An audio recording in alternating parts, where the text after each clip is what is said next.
An diesem Auto kann eine Fehldiagnose mehrere tausend Euro kosten. Dabei geht es wirklich um einen Cent-Artikel. Wir haben einen VW Touareg 3,0 V6 von Baujahr 2011 und dem Kunden wurde geraten, einen neuen Zylinderkopf zu erneuern, weil dieser undicht sei.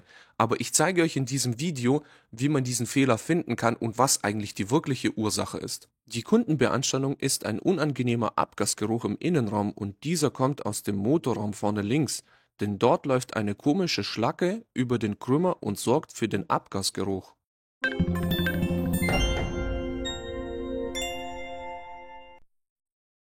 Nachdem wir die elektrischen Stecker der Injektoren demontiert haben, geht es an die Verteilerleiste der Rücklaufleitung.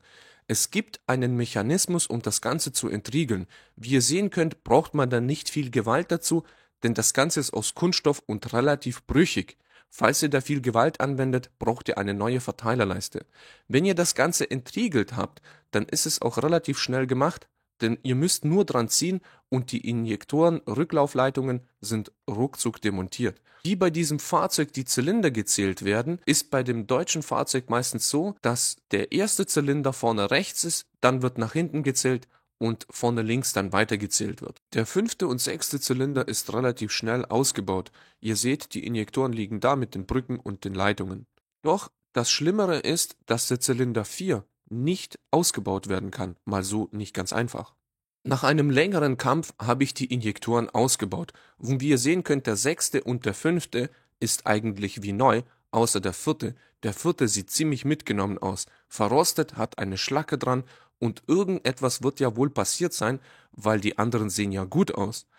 Und ich zeige euch mal gleich, woran das liegt. Wenn wir den Zylinderkopf anschauen, sehen wir auf dem Zylinder 6, dass alles schön sauber ist, der Sitz ist dicht und wir haben keine Verschmutzungen. Genauso wie der Zylinder 5. Auch super. Doch der Zylinder 4 ist komplett verschmutzt und hat Ablagerungen. Doch woher kommt das Ganze? Um den Brennraum abzudichten zwischen dem Injektor und dem Zylinderkopf benötigt ihr diese Kupferdichtungen, die heißen auch Feuerringe. Und eine der Dichtungen ist natürlich noch im Zylinderkopf und diese habe ich mit diesem selbstgebauten Haken herausgeholt. So sieht die Dichtung aus. Sie ist verbrannt und auf jeden Fall defekt.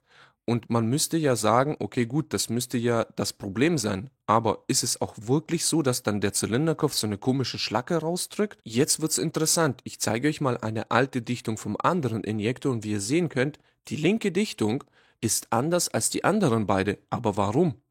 Denn wer original bestellt, bekommt es mit, dass die Generationen der Dichtungen sich geändert haben. Und zwar gab es eine Abänderung. Ihr seht, die Dichtung ist viel massiver geworden und kann somit mehr Druck standhalten oder quasi Hitze. Die Injektoren habe ich jetzt gereinigt und die sehen richtig frisch aus. Außer der Zylinder 4, der hat vorne noch ein bisschen Dreck dran, aber da müsst ihr aufpassen, ihr dürft die Spitze mechanisch nicht behandeln. Ihr könnt mit einem Tuch das davor etwas sauber machen, aber lasst die Düsenspitze unversehrt, denn ihr müsst aufpassen. Da vorne sind ganz, ganz, ganz feine Löcher und dort seht ihr dann dieses perfekte Spritzbild austreten. Wenn ihr das mechanisch behandelt, mit einer Drahtbürste oder einem Schleifpapier oder sowas, verfälscht ihr das Spritzbild und dadurch können schwerwiegende Schäden am Motor entstehen. Ganz wichtig bei so einer Arbeit ist nämlich die Sauberkeit. Ihr seht, der Zylinder 6 und 5 hat einen schönen sauberen Sitz, der plan und eben ist, genauso wie der Zylinder 4. Doch es gibt nur eine Besonderheit. Ist euch aufgefallen, dass hier unten eine komische Bohrung ist? Für was ist diese Bohrung?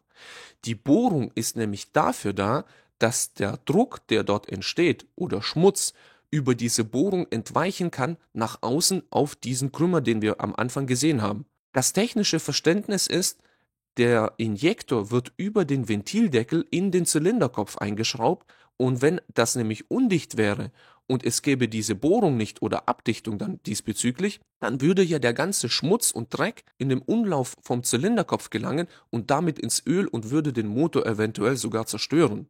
Nicht ganz außer Acht zu lassen ist auch, dass der Injektor selbst eine Dichtfläche hat, die ganz wichtig und entscheidend ist für die Abdichtung. Denn wie ihr sehen könnt, ist der Dichtring ja plan auf dem Injektorsitz drauf und muss das zum Brennraum abdichten. Was bringt einem ein planer Kopf und eine plane Dichtung, wenn der Injektor selbst krumm ist? Nichts. Deswegen ist es wichtig, und das ist oft ein Fehler, dass der Injektor oben nicht plangeprüft wird und das führt dazu, dass der Injektor wieder undicht wird. Ein ganz wichtiges Ding ist diese Dichtung, denn diese Dichtung sorgt dafür, dass die Gase nicht in den Ventildeckel gelangen und das ist ganz wichtig, dass diese Dichtung immer erneuert wird. Falls ihr diese vergesst, wird euch der Motor einen Ölverlust aufweisen, der dann aus dem Zylinderkopf austritt. Dann wisst ihr, die Dichtung war defekt. Mit etwas Keramikpaste schmiere ich gerne die Injektoren ein und setze die ein, damit die beim nächsten Mal, falls die raus müssen, nicht verklemmen, verrosten und man da wirklich sehr lange braucht, bis man das Ganze rauskriegt. Die Schlacke habe ich soweit es geht gut entfernt und wir starten den Motor. Einige wichtige Punkte vor dem Zusammenbauen. Punkt Nummer 1: Neue Dehnschrauben für die Halter der Injektoren verwenden. Die Injektorhalter werden mit Dehnschrauben befestigt, die nur einmalig verwendet werden können. Falls ihr denkt, ihr könnt die mehrfach verwenden, dann werden diese Schrauben brechen und werden Stücke der Gewinde im Zylinderkopf stecken bleiben, die einen erheblichen Aufwand der Demontage fordern. Als zweites die Drehmomente nach Herstellerangaben beachten. Für dieses Fahrzeug 6 Newtonmeter und danach 90 Grad. Unter anderem solltet ihr nicht vergessen, dass die Injektoren haben oben einen Dichtring für die Rücklaufleitungen. Montiert die Rücklaufleitungen vorsichtig, denn diese Dichtringe können sehr schnell verletzt oder zerstört werden. Oft ist es so, dass es diese Dichtringe nur in Verbindung mit einem neuen Injektor gibt. Gebt darauf Acht. Der nächste Punkt ist der Einbau der Injektoren, denn die Injektoren haben eine bestimmte Zylinderzuordnung, denn der Mengenabgleich wird im Motorsteuergerät hinterlegt und ihr müsst, falls ihr die Injektoren anders eingebaut habt, im Motorsteuergerät anpassen. Falls das nicht passiert, könnt ihr mit mechanischen Schäden am Motor rechnen. Und ganz wichtig zum Schluss ist die Probefahrt, die ihr durchführen solltet. Ihr macht eine ausgiebige Probefahrt und schaut, ob ihr irgendwo eine Öl- oder eine Kraftstoffleckage habt, mit dem ihr dann ausschließen könnt, dass eure Arbeit richtig durchgeführt worden ist. Schnurcreme Kätzchen. Alles schön dicht zusammen.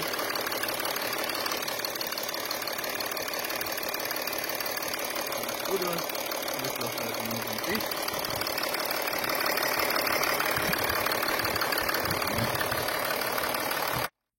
Ein guter Tipp von mir: Kauft nicht immer im Zubehör, denn oft ändert sich etwas an irgendwelchen Bauteilen und ihr bekommt das nicht wirklich mit. Manchmal baut ihr euch selbst irgendwelche Fehler ein, denn Zubehör, ja, kann man kaufen, aber nicht immer. Denn, wie gesagt, gerade in so einem Beispiel kauft ihr euch die alten Dichtringe und dann habt ihr doch nichts davon, wenn ihr wieder diesen Defekt habt. Ich bedanke mich für dieses Video, lasst mir ein Abo oder ein Like da, das unterstützt meinen Kanal. Ich habe mich sehr gefreut, mit euch diese Fehlersuche durchzuführen und bis zum nächsten Mal.